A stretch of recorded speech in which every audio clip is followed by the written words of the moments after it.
Good morning बच्चों। बच्चों, हिंदी में चैप्टर 14 माइकल फैराडे ये हमने बीच में छोड़ दिया था क्योंकि ये सिर्फ रीडिंग के लिए है। ठीक है, ये चैप्टर आपके एग्जाम के लिए नहीं, इसके क्वेश्चन आंसर लर्न नहीं करने हैं आपको, इसके अच्छे से रीडिंग करनी है। आपको सिर्फ रीडिंग करके समझना है। तो एक बार हम इसकी रीडिंग करवा देते हैं। माइकल फैराडे नाम है चैप्टर का। देखिए, सड़क पर तेजी से भागती हुई गाड़ियां तुम प्रतिदिन देखते हो। बस और ट्राम में चढ़ने का आनंद भी शायद तुमने बहुत बार लिया होगा। बिजली के पंखे और इस तरह कई उपयोगी साधनों से तुम परिचित ही हो। कारखानों में तरह तरह की मशीनें भी तुमने देखी होंगी। क्या तुमने सोचा है कि ये सब मशीनें किस प्रकार चलती हैं? आपने तरह तरह के इलेक्ट्रॉनिक आइटम्स देखे हैं, गाड़ियां देखी हैं, बस ट्राम ये सब देखे हैं। तो ये मशीनें कैसे चलती हैं? ये मशीनें बिजली के चुंबक से चलती हैं। बिजली के चुंबक की खोज माइकल फैराडे नामक वैज्ञानिक ने की थी। यह माइकल फैराडे, इन्होंने बिजली के चुंबक की खोज की थी। तो फैराडे की इस खोज से विश्व को अनेक उपयोगी चीजें मिल पाई, है ना। बिजली के चुंबक की खोज हुई तो उससे कई चीजें बनी। लेकिन बाल्यकाल में, मतलब बचपन में, उसे कई कठिनाइयों का सामना करना पड़ा था माइकल फैराडे को। उसका जन्म एक गरीब लोहार के घर हुआ था। जो लोहे की चीजें बनाने वाला होता है, लोहार, बहुत गरीब थे वो। उनके घर में माइकल फैराडे का जन्म हुआ था।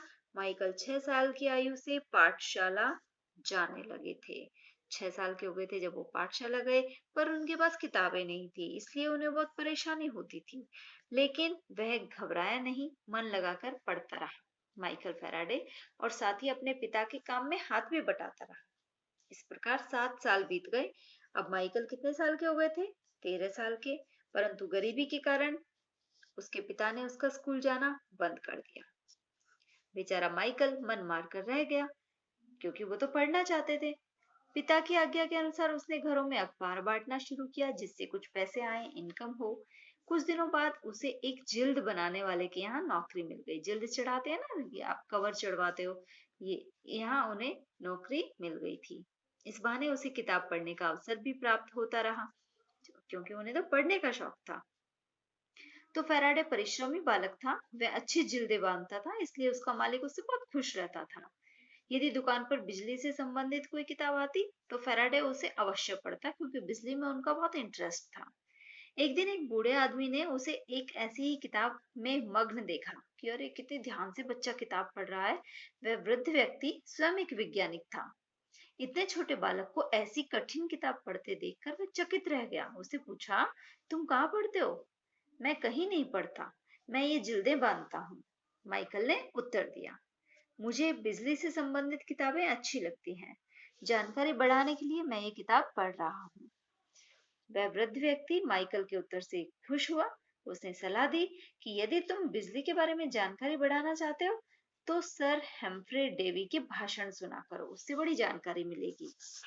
तो माइकल तुरंत भाषण की जगह पर जा पहुंचा। वहां जाकर उसने देखा कि भाषण सुनने के लिए तो टिकट खरीदना जरूरी था। मालिक से पैसे लेकर उसने टिकट खरीदा और भाषण सुनने लगा। लौटने पर मालिक ने पैसे काट लिए। भाई, टिकट के पैसे लेकर गए थे, वो पैसे काट लिए। शाम को कम पैसे लेकर घर पहुंचने पर पिताजी क्रोधित हुए, गुस्सा हुए और बोले, इस प्रकार पैसे बेकार मत किया करो टिकट में लगाकर। अगले दिन माइकल को दुखी देख उसके मालिक को उस पर दया आ गई। उन्होंने कहा, तुम्हारे टिकट के पैसे मैं दे दिया करूंगा, तुम्हारी मजदूरी से नहीं काटूंगा। तो माइकल की कामना पूरी हुई। वह फिर डेवी साहब के भाषण सुनता रहा, उनको लिखता, उन पर चित्र बनाता। कुछ दिन पश्चात वह उनसे मिला। सर हेम्फ्रे डेवी को वह होनहारा बालक बहुत पसंद आया। कौन? Michael Faraday. उन्होंने माइकल को अपना शिष्य बना लिया। माइकल उनके साथ रहने लगा और उनसे शिक्षा प्राप्त करने लगा। इस प्रकार अनेक मुश्किलों का सामना करके वह एक महान वैज्ञानिक बन पाया। तो इस चैप्टर से हमें संदेश मिलता है कि आज का युग महान वैज्ञानिकों की देन है, क्योंकि अब इतनी सारी खोज हो रही हैं, इतने सारे नए नए चीजें हमें मिल रही हैं। उनका किसी ने आविष्कार किया तो ही तो वो चीजें हमारे सामने हैं। तो इस तरह से आज का युग महान वैज्ञानिकों की देन है। तो ये चैप्टर आप अच्छे से इसे बार बार पढ़ें, रीडिंग करने के लिए ये चैप्टर है। ठीक है, थैंक यू।